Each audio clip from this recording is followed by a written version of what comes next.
Hi, I'm Mayumi Shirai. I'm 20 plus years old and I'm cosplaying Ningguang from Genshin Impact. Also, minomotivate ko din na kahit mahirap, actually aminin ko mahirap, hindi siya madali. Like, kailangan nyo ng connection, kailangan nyo ng materials, kailangan nyo ng ganyan, ganyan, ganon. Pero, naisip ko na, alam ko na one day, ma-reach ko yon. Na one day, alam ko may mga taong nagsusupport sa akin.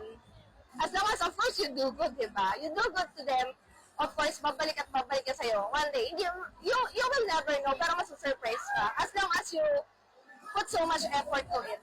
Di ba? Hindi yung parang spoon feed lang sa atin na, oh, eto na. Di ba? Of course, you have to make some effort.